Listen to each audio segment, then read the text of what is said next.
Welcome to the Horror Unmasked podcast, where we unmask the monsters and explore the lore. I'm Amber. And I'm Lily, and today we will be dissecting Halloween. Let's Go Babysit. Haddonfield, Illinois. Halloween night, 1963. A boy comes home from a night of trick-or-treating where he decides to grab a knife from the kitchen and go to his sister's room and kill her. This boy's name is Michael Myers. Bum, bum, bum. He is then sent to an insane asylum. You know, as you do if you're 6 years old. For real. Killing your sister. Technically, it's a sanatorium, but it's essentially the same concept. Yeah, that's a wild experience. You're like 6, and your instinct is, I'm going to kill her. Right. Where did that come from? You know? For real. Maybe he was dropped on his head. I know, right? We are now in Smith's Grave, Illinois, October 30th, 1978. So like 15 years later? Yep. It is a rainy night as a doctor and a nurse are driving to the sanatorium. And they're talking about a patient and how the doctor does not want them to be released and warns against underestimating him. As they get there, they see patients wandering the yard and become worried. As when the doctor gets out and checks the gate, a patient climbs up the car and attacks the nurse. As she climbs out the car, the patient takes off. Damn. For real. Just steals her car. Literally, motherfucker climbs it, chokes her, steals the car. Gone. Out. Damn, that was so fast of being like, don't underestimate him. Boom, dead. Immediately underestimated. She wasn't dead. Oh, right. He choked her. Yeah. She got scared, released, and then dipped out the car. And then motherfucker took the car and was like, I'm out. How do you know how to drive? That is a plot hole. Sanatorium. That is a plot hole. Since you were 6, but it's fine. Whatever. Maybe they had how-to videos. For real. For real. Back in Haddonfield, it is now Halloween day, and we meet Laurie Strode and Tommy Doyle. As they walk, we end up at the Myers house. As Laurie goes up to the door and leaves the key under the mat for her father. Tommy calls it the spooky house. They separate as a figure appears off screen. With all the lovely cue sounds of spookiness. No, that's wrong one. I know. Wrong one. Kind of, but a little off. It's kind of reminiscent. Oh yeah. As Laurie is in school, she sees someone staring at her from outside. When she looks again, he is gone. We then go to Tommy as he is carrying a very large pumpkin. Like this is a little boy. This pumpkin is like half of him. His half his size. He's just like, I'm shocked he made it as far as he did to begin with it in his hands. Well, he's getting bullied, and as they continue, Tommy falls on his pumpkin, squashing it. As a figure watches him leave. There's a lot of just a figure watching you. Yeah. There's a lot of that in this movie. I don't like it. Stalker. A lot of just like, there you are. Oh, you're gone now. Oh, there you are. But it's Halloween, so it's normal. I know, right? Also, if he's that tiny, how's he going to squash this gigantic pumpkin? I know, right? That's fine. Pumpkins are harder than you would think. Yeah. That's why you carve them. Yeah. You don't sit on them. Yeah. Anyway. Yeah. We see Dr. Loomis warning the police of Haddonfield that he is coming and to watch out. He's very vague. He's always like, he's coming. I'm like, who? Who? And he's like, don't underestimate him. What? Who? Like, I think if you don't want us to be afraid of him, you're going to have to give us a little more context. Like at some point, I'm just like, I put Michael's name in there at some point. I'm just like, So you have context. Obviously, he is Michael. Yep. So you know, since Loomis just wants to be real vague about it the whole time. Like, for real. Anyway, Lori's with her friends, Annie and Linda. They talk about meeting up as Lori is going to be babysitting Tommy that night. Again, Lori sees the stranger looking at her, but he vanishes. Shocker. For real. When she gets home, she sees the figure again. For real. Dude, I would call the cops at that Boom, point. Boom. Boom. That's boom, the third fucking boom. time. Yeah, for cops. Cops. 4 technically, because I didn't mention the part where he just like drives by them. Right.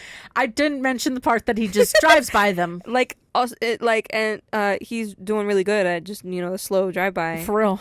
Crazy for someone who never learned how to drive. I know, right? Lori gets a call, but it is quiet and hangs up. The phone rings again, but this time it's her friend. Her friend literally, so in this first minor context on that last sentence, her friend literally is the person who called the first time. It's just, she had food in her mouth. And that's why it sounded Ooh, weird. Spooky. Like, that's literally, she like, because the friend calls back and is like, why'd you hang up? That's so Scream coded. You know? Like, why'd you hang up? I Just give me a just minute. had food in my mouth, man. Like, why'd you call with food in your mouth so you couldn't talk? You're a bit of a butthole. Anyway. We meet back up with Dr. Loomis as he is at a graveyard looking for Judith Myers' grave. Michael Myers' sister. Michael Myers' sister, yeah. The one who was murdered in the beginning. Yep.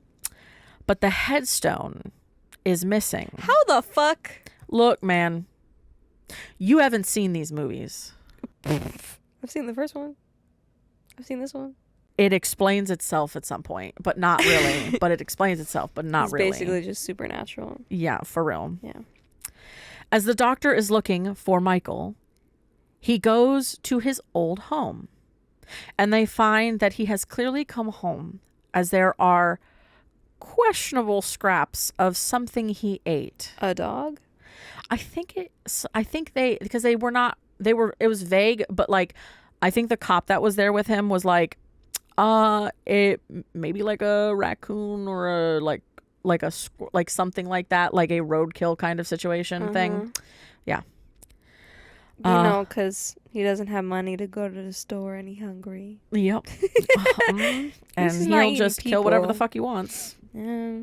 As they search the house, Dr. Loomis explains that Michael is an empty soul and pure evil. Oh, so now Loomis is a priest. Heard.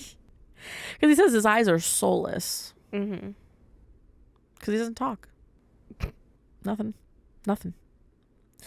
As we meet back up with Lori, she's with Tommy, and she gets on the phone with her friend. As Tommy wanders, he looks out the window and sees what he refers to as the boogeyman. The bogeyman. But when Tommy tries to get Lori to look, he's gone. Of course. As always. Although, I believe him, because I've seen this creep 4 times now, and I don't For know why real. I'm not calling the cops. Bro. We then get shots of Annie doing things around her home as she is being stalked by Michael. Eventually, she gets a call from a boy named Paul and takes Lindsay, I think it's her little sister. No, it's the girl she's babysitting, Lindsay, over to Tommy and Lori so they can be babysat together. A little play date. Yeah. So that the others can go fuck is literally the Basically. reason. Yep. They're like, Lori, you go watch. We both have boyfriends and we're going to go fuck. Yeah. Have fun. Goodbye. Spoiler warning. Skip ahead. As Annie gets back home, she tries to take the car out, but is choked and killed by Michael. So quickly. That bitch gets in the car and then is out. Like, he's watching y'all all night. Boom, done. He was literally in the back seat of the motherfucking car. He really likes How'd he cars. get in? To the car. You're asking the tough questions here. We then get to see Dr. Loomis watching the house and warning the sheriff to be on the lookout because death has come to the town. I don't know why, these police aren't more freaked out by the fact that a crazy person has escaped the sanatorium. Yeah. And the doctor who's been studying him since he first arrived is like, he's murderous, bro. He's fucking pure evil. He's extremely dangerous. And I'm referring to him as death. Yep. It's Halloween, bro. It's fine. For real. For real. Okay. We then see Linda and Bob show up to Annie's home. And as they get inside, they assume she took Lindsay to Tommy's, as she doesn't answer. For real. When Linda calls Lori to ask about Annie, they... Also, pause. The house is fucking no lights are on when they show up. Yep. And they're literally just like, she probably just took the kid over to there.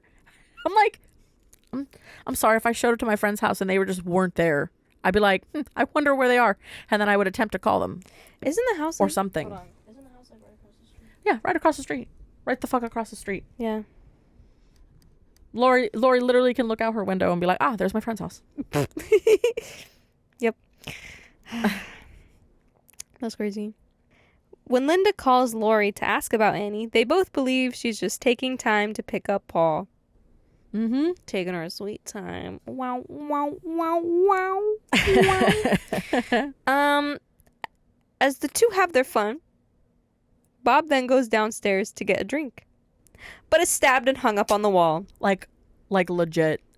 That is, I think, one of the most iconic scenes. He literally just picks him up off the ground and then stabs him. And he just hangs there. Yep. And I don't understand the physics of that. It's signature. It's signature.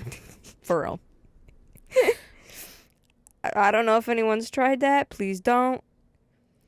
That's real fucked up. Real fucked up. For real. And I don't think it'd go the way you want it to anyway. Mm-mm. Because I don't think it's possible. Mm-mm. I think he just has magical weapons. With his magical strength. For real. Anywho. When Michael gets upstairs to Linda, he has on a sheet. And Bob's glasses. Because he's a little ghosty guy. Also, why? Because it's Halloween. Honestly, if my spouse on Halloween did that, I think it was so funny. I'd be like, oh my God, bro. That's I think that this is the movie. I think the other ones make more sense because he doesn't disguise himself at any point. Mm-hmm. But this is him actively trying to disguise himself to trick her. Mm-hmm. Trick or treat. Even though he already has a fucking mask on. Underneath the sheet. You could have just stayed the way you were and it would have been fine. No, but it's to make her think that it's Bob. Just put it on the Michael face, but it's fine, whatever. I get it. You're so right. You're so right. Well, no, because hasn't Linda seen this guy stalking them with the mask? No. The only person who's actually actively seen that is Lori. Uh-huh. And that's it. Well, maybe off screen we can assume that he was also watching these bitches. Did you really try to hide? Is that what just happened? He's mentally unstable, okay? Clearly. Fucking clearly. But enough forethought to be maybe I should disguise myself before I kill this bitch. I don't know. She tries to ask him questions, but of course he doesn't answer. So Linda calls Lori. She answers. Michael attacks and strangles Linda. While Lori listens on the phone. As she's worried, obviously. Yeah. She goes over to check on everyone. When she finds Annie. Mistake number 1. Don't go over. Don't go over. Call the cops. Yep. Like we saw in fucking Annabelle. Yeah, for real. Fucking stupid. Mm-hmm. So honestly deserved. Mm. And he's laid on the bed with Judith Headstone. Yay! For real. We found the headstone. She finds the rest of her friends dead bodies In the room. Like literally, like I don't know how this works, but like she just bumps into a bunch of shit. Yep. And just like the cupboard doors open Uh-huh. and the closet doors open. Yep. And it's just body. Yep. All the bodies. So all our friends are just dead. Then she's attacked by Michael. Mm-hmm. Finally. Lori tries escaping out the back. And as she screams for help, no one is aiding her. Which is fucked up. She literally goes up to a house. They turn the lights on. You see them at the window. They turn the lights off. Cause yeah. Like, what the fuck? They're probably like Halloween shenanigans. So she tries to go home. Where the children are. For real. Let's put the children in danger. For real. Whatever. Michael's already inside the house though. Yeah. He's outside. She gets inside, and then he's inside. Logic. For real. He attacks, Mm-hmm. but she stabs him in the neck. For real. I don't understand how he's alive, but that's okay. You know? The fight continues. As he comes after her, she's able to stab him again. And she tells the kids to go to the neighbor's house. Good job looking out. For real. Good babysitter. Michael awakens, and Loomis arrives just in time to shoot him, making him fall off the balcony. Once they look over the balcony, he's gone. The end. Yeah. That was chaotic as fuck. It's real chaotic at the end. Like, at this point, everyone knows Michael as like a permanently living creature entity thing. Supernatural. Yeah. He's gotta be. Like, Otherwise, there's too many plot holes for me to... but yeah, no, this movie,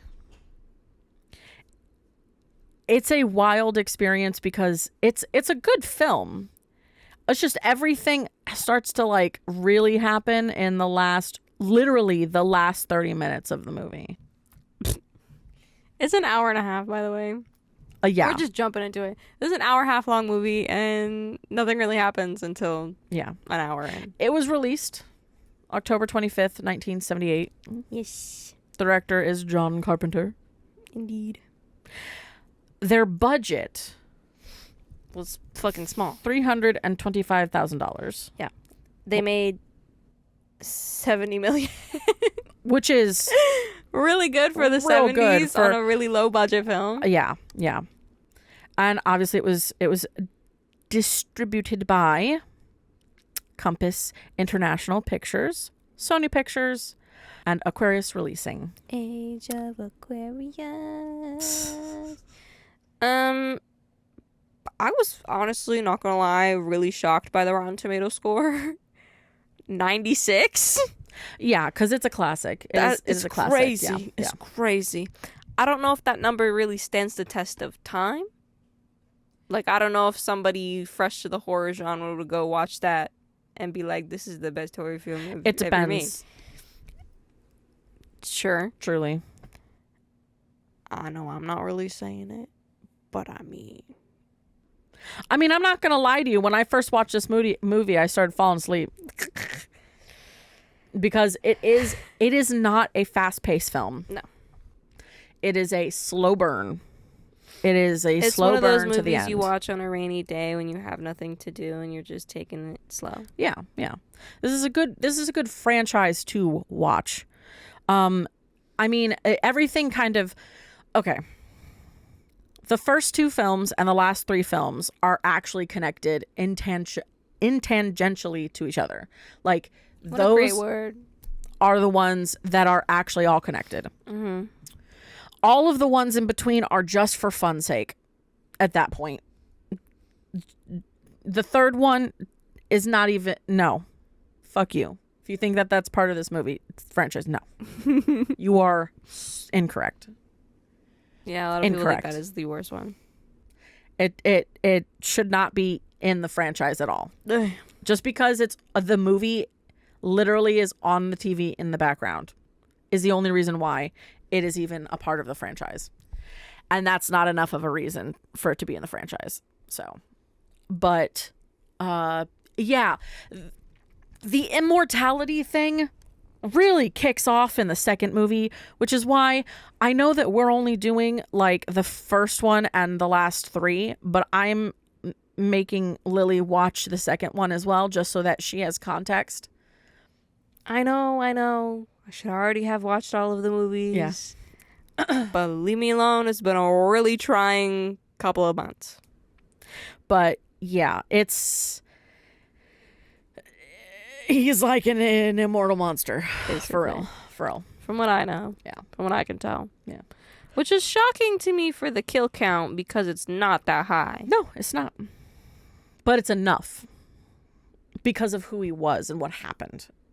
And that, like, his first instinct getting out was to kill. Yeah. His kill count is 5, by the way. Yeah. So there's that. Yeah. That will definitely was increase as the series goes on. His sister, some random mechanic man, and then the 3 friends. Yep. All right. I'm going to get into the cast. Alrighty. We have our lovely Jamie Lee Curtis. Jamie Lee Curtis! As Laurie Strode. We have Donald Pleasance as Samuel Loomis. Dr. Loomis. We have Tony Morin and Nick Castle as Michael Myers. Yeah. We have Brian Andrews as Tommy Doyle. I love that name. Doyle. We have Kylie Richards as Lindsay Wallace, the little girl. Mm-hmm. PJ Souls as Linda Vanderklok, which is wild that that's her full name. The character's full name. We have Nancy Kyes as Annie Brackett and Charles Cipher as Sheriff Lee Brackett. Woo! Go cast. Hell yeah. All right. Let's get into some behind the scenes. Behind the scenes. All right. For this like first part of what I have is more about like filming techniques and like the relation to sound and things like that.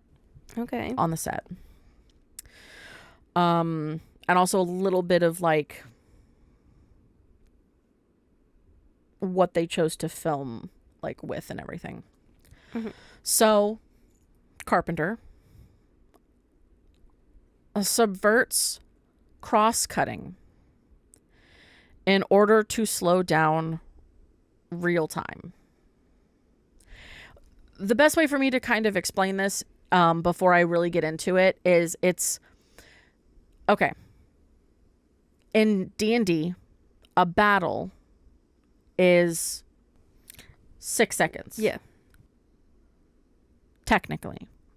In the real is like the round is essentially that much. Yeah. So because each player's turn is like a second long. Exactly. So each character so as players the rounds take time, but in reality the battle took place like over a in a very minute. short amount of time. You know what I mean? So this kind of gets into this. So it slows down real time, doubling or even tripling the length of scary, suspenseful moments so that they seem to melt and suspense becomes almost unnaturally intense.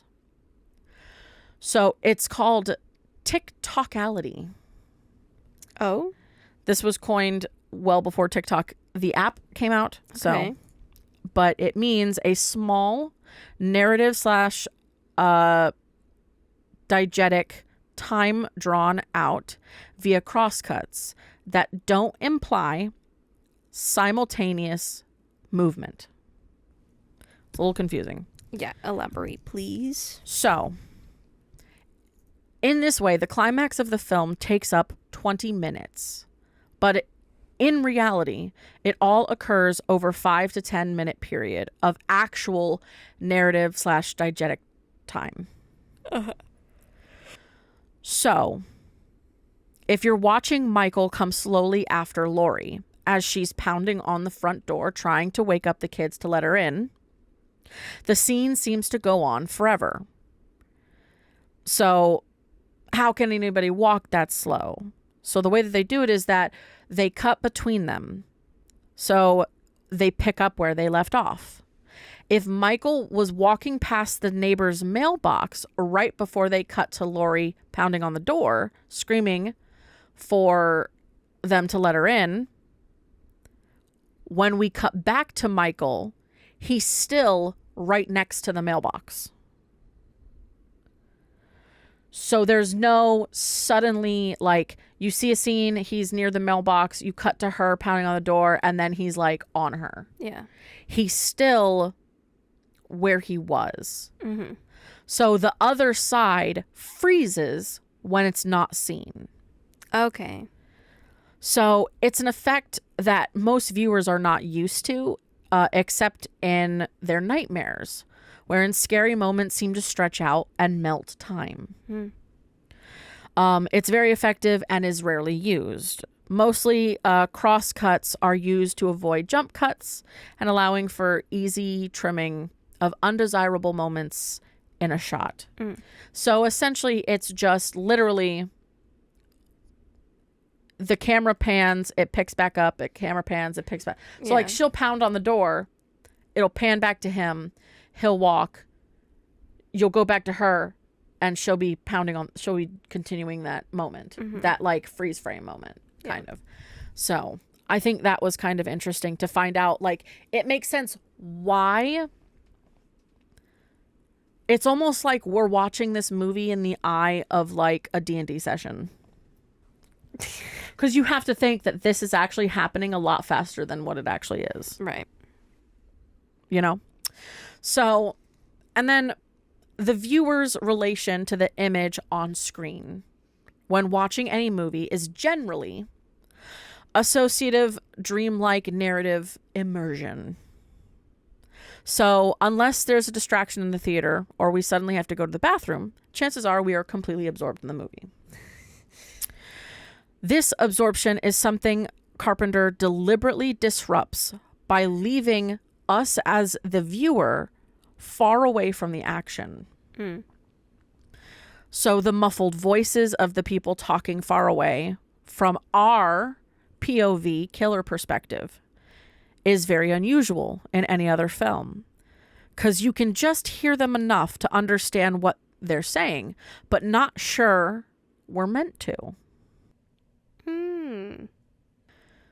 So essentially an example is like jazz recordings on a really good set of headphones and a really good like quiet place.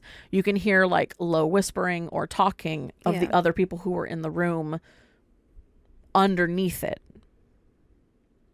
especially if it's an older one that got recorded like at the time of, you know, it was played. So that's really cool. Exactly. So you can't tell if you're hallucinating or not. Ew. It's the same with this movie. So it's a break from the golden rule sound mixing because it throws us off balance. Are we supposed to hear their words amongst the breathing and ambiance? That's such a horror thing to do. Like, take what is normal and tweak it and make it feel off, because that's what horror is. Like, you don't feel normal. You're out of your element. Yeah, because it's literally like, are we supposed to hear them? Maybe, probably. But the result is a feeling of privileged, eavesdropping information, unusual in cinema, especially horror cinema, which exploits the voyeur impulse, but but not the eavesdropping impulse. So most of the time, we might get a POV of like from the monster's view. Yeah. But the voices are 100% distorted. Or you just see them talking and it's like through a thing. This one gives you both so that you have POV And the context of and a little bit like you're like, wait, I can hear what they're saying. It's because quiet, he's supernatural. but it's there. Because he can hear everything. Exactly. And then also another thing is what makes the film terrifying is its emptiness and the lack of reliable adults. That it's all fucking teenagers. And the two adults, the single cop, and the criminal psychologist. I wouldn't even call them reliable. They let all their patients escape. Exactly. It's a shaky criminal psychologist. There's one cop and a nurse in the rainy darkness of a car. Yeah, no. So it literally is the encroaching darkness.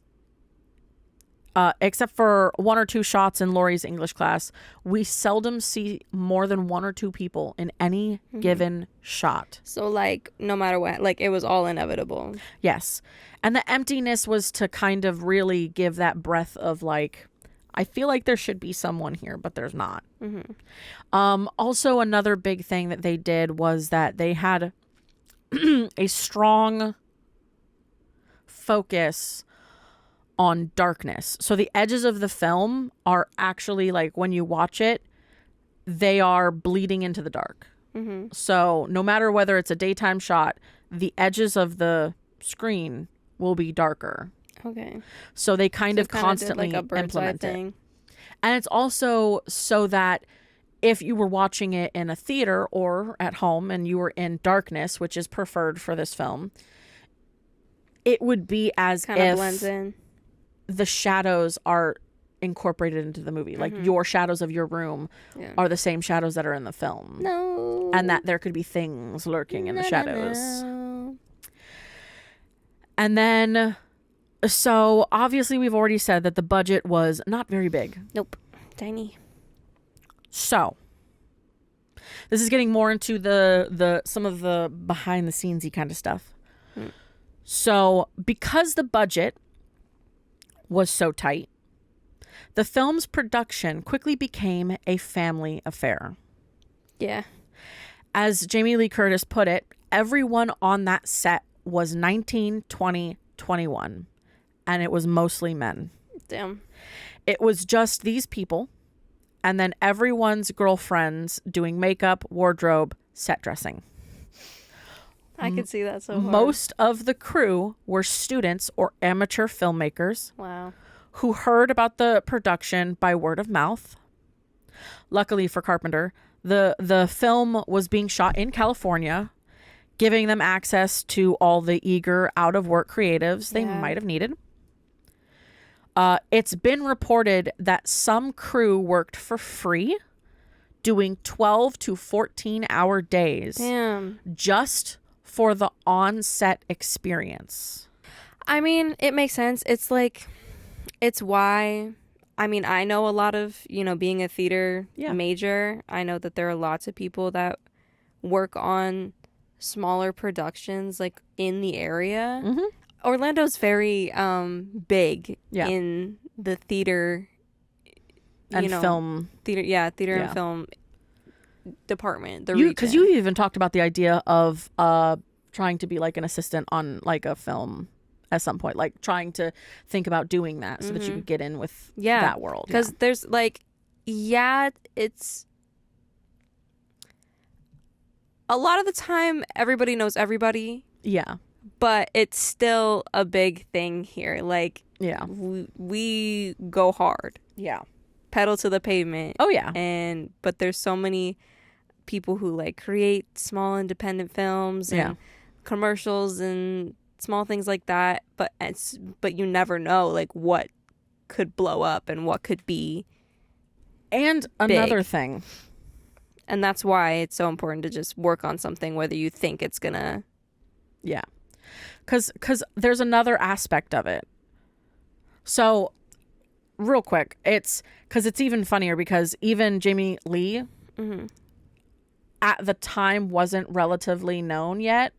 And even she was like helping moving boxes between scenes and stuff. But it's like we both work out at Universal I even as a guest have seen them recording. Like I watched someone, Yeah. I watched a music video being made Mm-hmm. because they would block off the area. Like, I don't think people completely understand that, like, Universal still, like, it is still does film sets and things like that. I've seen for them block things. off areas because they're filming movies there. Yeah, like that's not like, yes, it's an amusement park, but it is a movie Mm-hmm.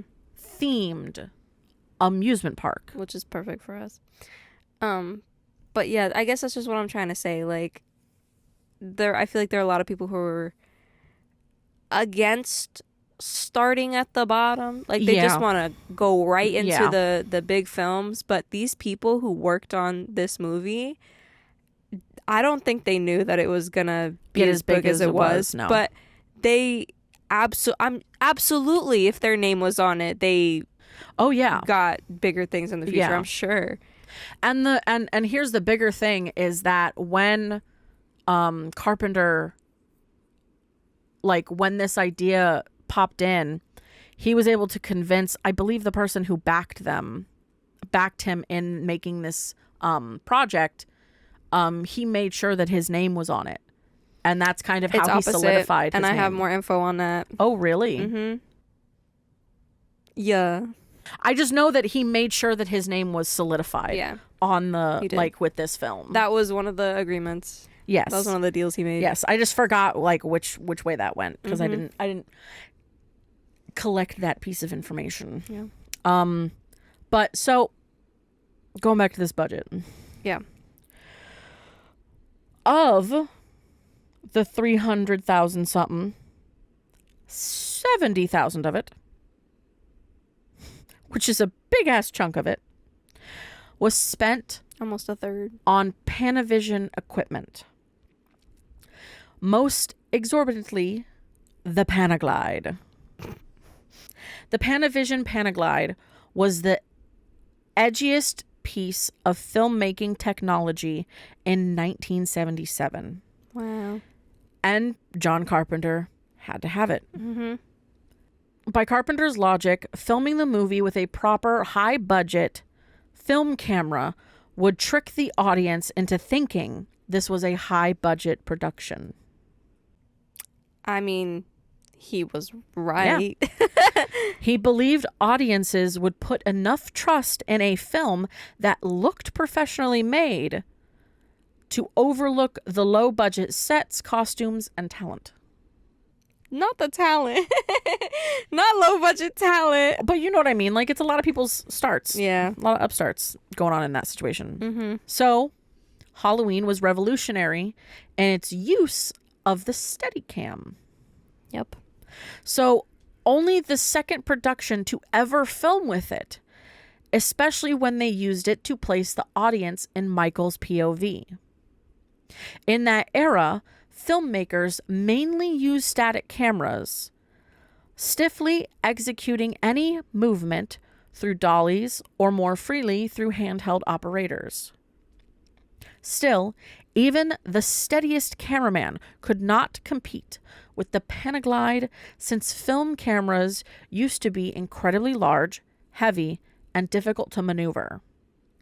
So even outside of the POV shot, the smoothness of the movement made for a more immersive experience for the audiences by punctuating the stalking elements of the film. Yeah. And that only increases and goes into my next thing. So everybody knows about the fucking iconic mask. But Yes. Tommy Lee Wallace was assigned an assignment. And it was literally just go find a mask. That sounds like a great task. Literally, just go find a mask. So he headed down to a magic shop on Hollywood Boulevard Magic shop. in search of horror's most infamous villain. So the shop's selection included horrifying characters like sad clowns, werewolves, Richard Nixon.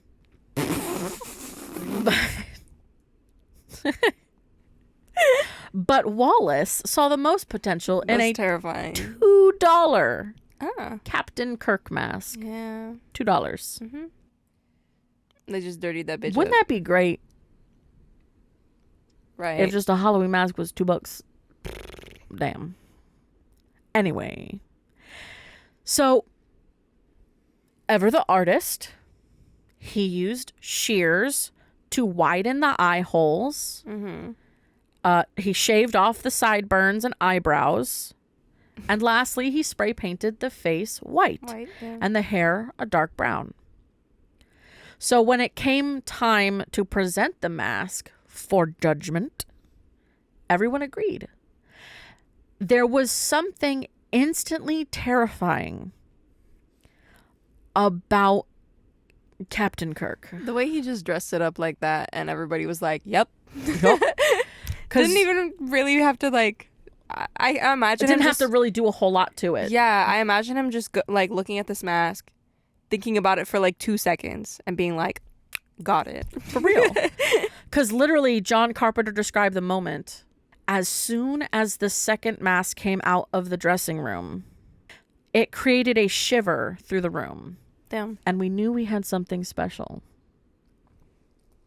I mean, hell yeah. That is a soulless face.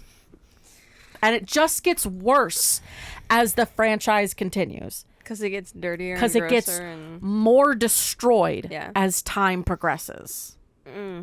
symbolism. So, hell yeah. All right, that's all my notes. So what you got for me?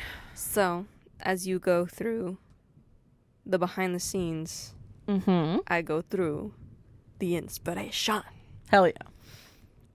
So, Halloween. This movie made so much money that it held the record for the highest grossing independent movie of all time for many years. Oh yeah. Not surprised. So, all you youngins who, you know, are the new generation coming here and being like, the fuck is this? Put some respect on its name. It became so influential that it not only kickstarted a boom of horror in the late 70s and 80s, Oh yeah. but solidified the subgenre known as the slasher film, Yeah. Oh yeah. if you didn't know. The stalking slashers. Yeah. 100%. And it is also the movie that created the so-called template that movies like Friday the 13th Yep. and Scream used Oh yeah. to make their films. Those we crawled for them to run. Yeah. Like for real. So, And God fuck did Friday the 13th decide to fucking run with it. oh yeah. But while this movie had many inspirations, it absolutely became the inspiration for so Yes. many future films.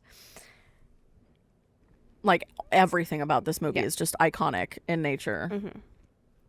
So let me talk about director John Carpenter.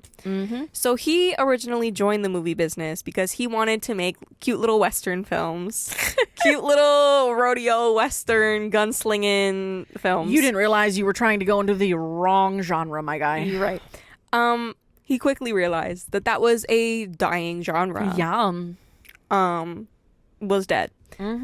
So he was like, you know what? I like horror. I've liked horror since I was little. Let me Be a part of this eternal. jump ship because this one is going down. Yeah. Horror is an eternal icon of life. Yeah. I don't think we'll never not have horror. No way. There's no way. No way. People love it too much. Yeah. Hell yeah. And there are so many ways to be freaked out. There are so many phobias. Yeah. There's so much lore. Fear There's is so a much. very powerful piece of the human existence. Yup. And it'll keep people giving out their money. Including ours. Yup. Take it. It's yours.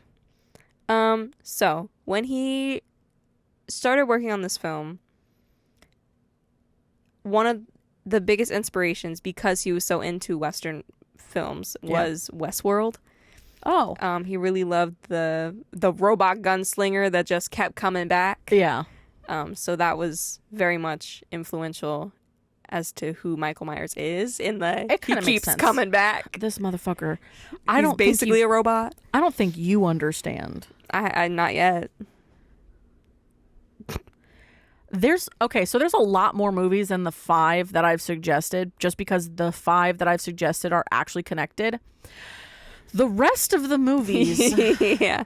are You told me about their them. own experience, and they're great. I love them, except for the third one because that one could go fuck itself. Anyway, but the rest of the movies are great.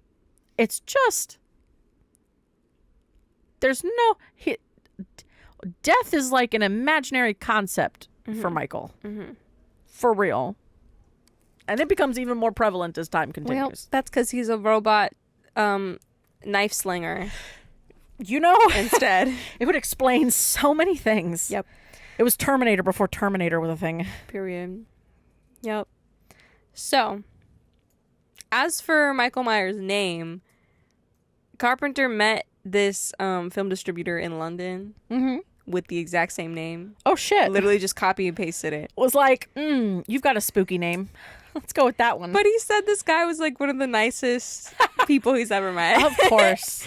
Was my just serial killer, Michael Myers. Michael Myers. Which makes perfect sense. Like the name, Yeah. it like denotes fear. I don't know how I'd feel about that though, you know, because after this movie would come out and then my name is Michael Myers and, you know, all these people probably being afraid of me now.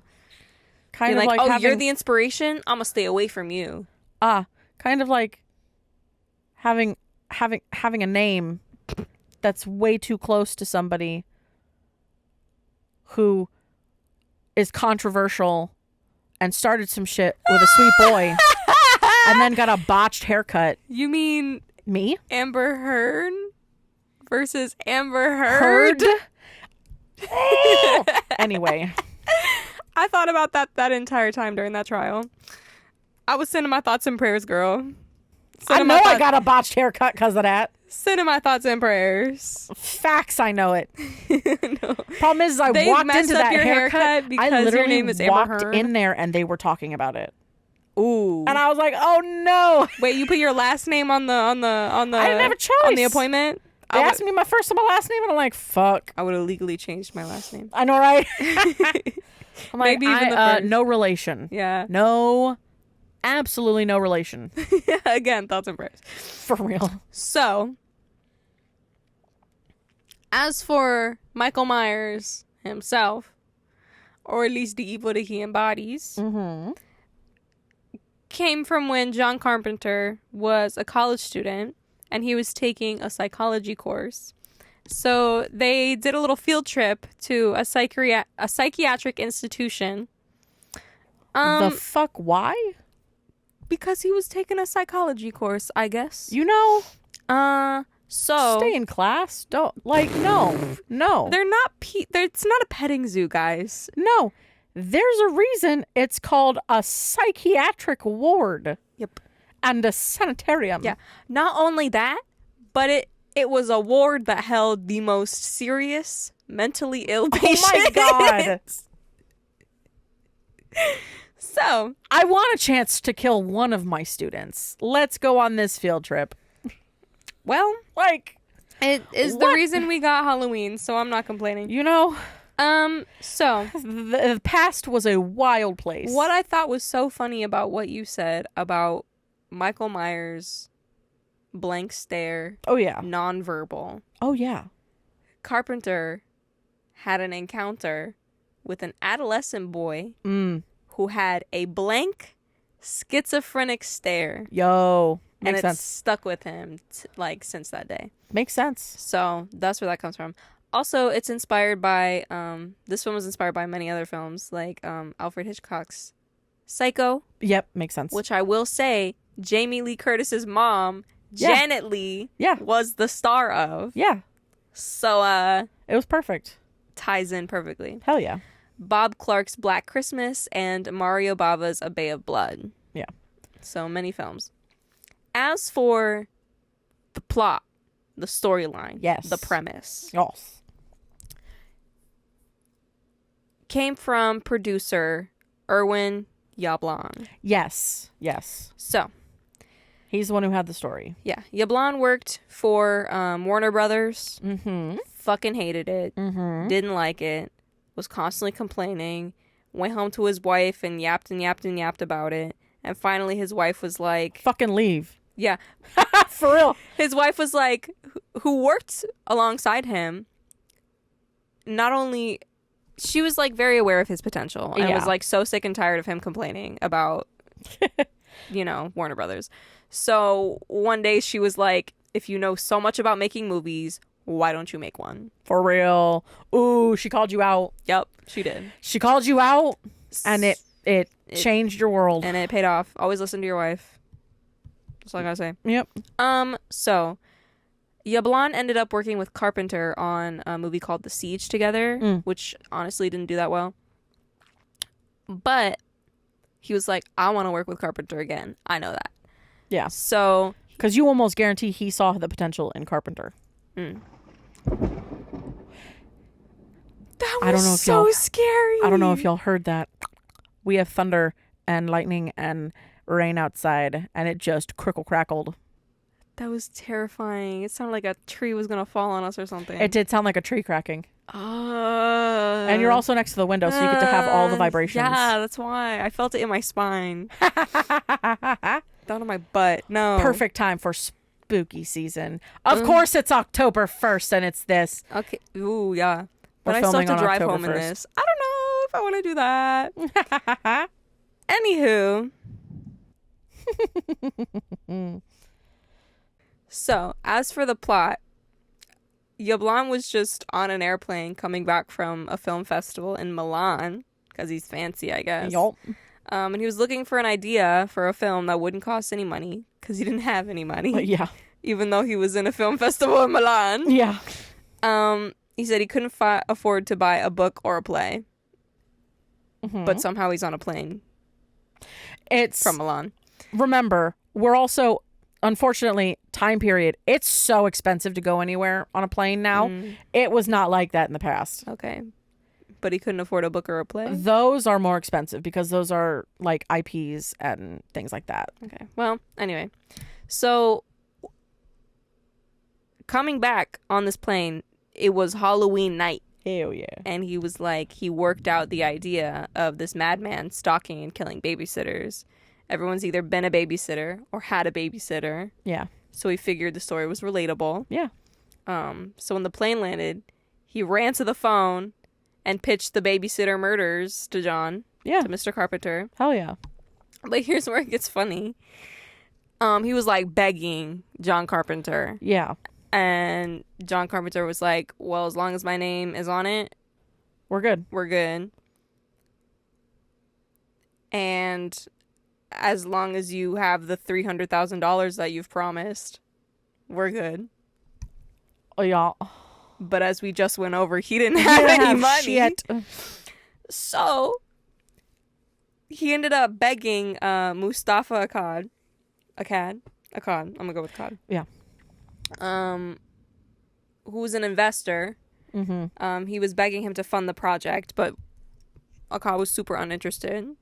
He was like, I don't care. I'm doing other things right now. So then Yablon went back and told Carpenter that Akkad just didn't have the funds. That he just didn't have enough money. Which made Akkad so angry that he folded instantly and signed the deal. Yeah. The best decision you ever made in your life. Right. That's crazy. It was his pride. His pride was hurt. Yep. Yeah, a man's pride, basically. Man. And then Carpenter's girlfriend at the time, Deborah Hill, ended up coming to help co-write the script. Yeah. And then the rest is history. Hell yeah. But that is the backstory and the inspiration of how it all started. And now we have our spoopy boy. Spoopy boy. I have a plush of him on my bed. He's just a little dude holding a pumpkin. He holds a pumpkin? I didn't realize that. He hold a pumpkin. Oh. And he got a knife.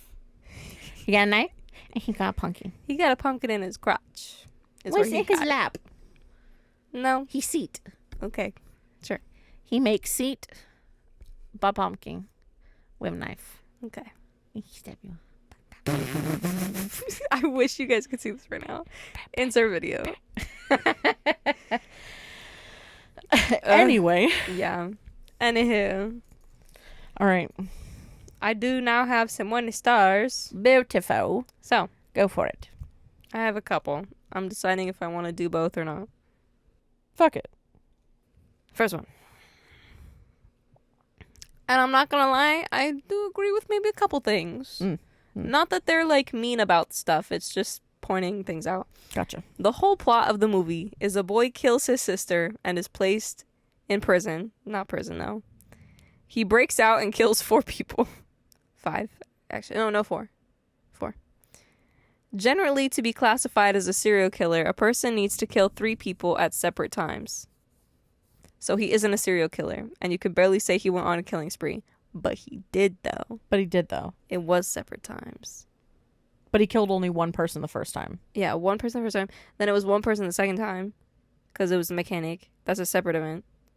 And then it was these 3 people. Well, yeah, but what this person is saying is 3 each time separately. So like 3 time pass 3 time pass 3. No, or at least no. something It's like that. 1 time pass 1 time pass 1. You have to kill at least 3 people to be considered a serial killer at different times. That's how that is how Amber, believe that's how it worked. This is how this person, I think, thinks how it works. Because it is. As long as kill you 3 people at separate times. I just think they're not understanding that the mechanic is not a part of that grouping. like of the murdered, Yeah. but he is. He's a part of I mean, not of the murder, but I mean, like, his sister was 1 separate time. The mechanic was another separate time. Got you. He's These thinking 3 too people much were- like as if it was at The the mechanic same are time. grouped in with the... Gotcha. kids. No. That, yeah. I don't know. Anyway. The prime criteria for a slasher is people dying, which barely happens in this film. What do you want? This is actually...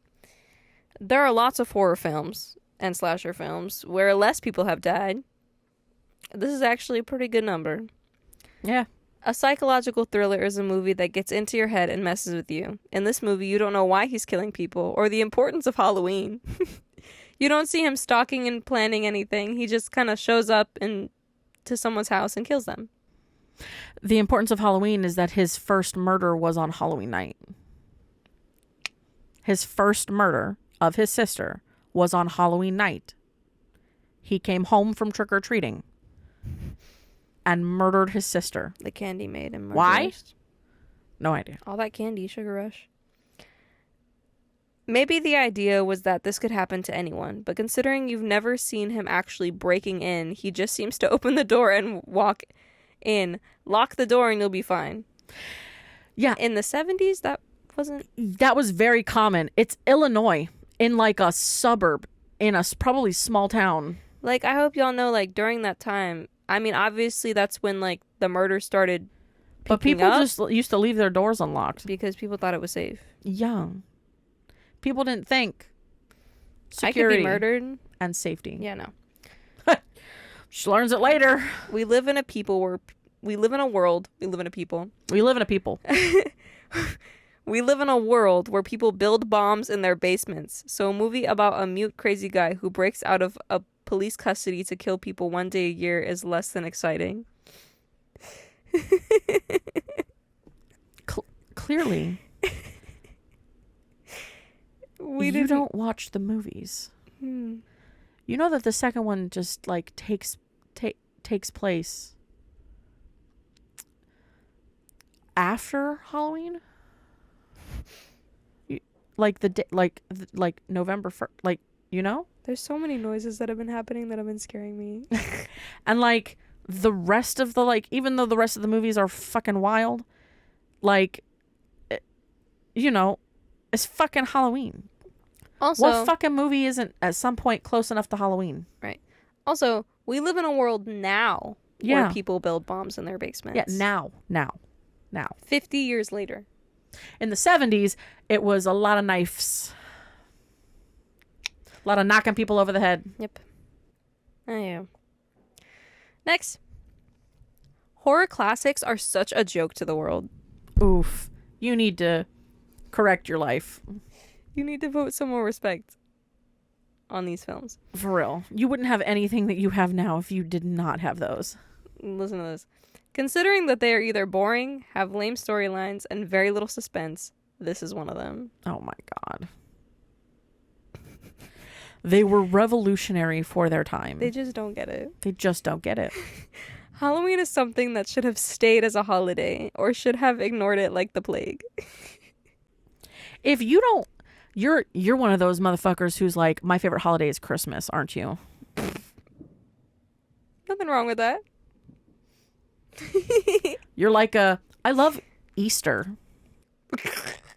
I see what you're getting at. I see what you're getting at. Like fuck you. Halloween is very lamer than Friday the 13th. Oh, what the fuck? No. Sorry. Say that again? You heard me. I said what I said. Did I stutter? No. No, so repeat yourself. 'Cause did this individual actually say what I think they just said? You mean very lamer than... Thank God you knew what I meant when I said, why? You mean Halloween is very lamer than Friday the 13th? Oh my God. No matter, like, you're just, the fact that you like Friday the 13th more than Halloween is already a judgment on your No, character. you want to hear the reasoning? Because only 3 murders are committed in this entire movie.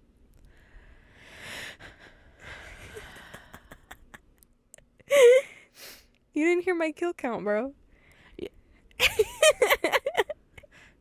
When did you come into watching this movie? Did you watch like just the last 30 minutes of this film? You know? Hold on. And John Carpenter gets fans and money for it? Pathetic! Exclamation point. Nightmare on Elm Street was more interesting and scary, but pretty stupid at times. The lightning isn't very good either. What? Because we barely see He meant lighting? Motherfucker. Are you drunk while writing this? And we can tell that it's a comedy.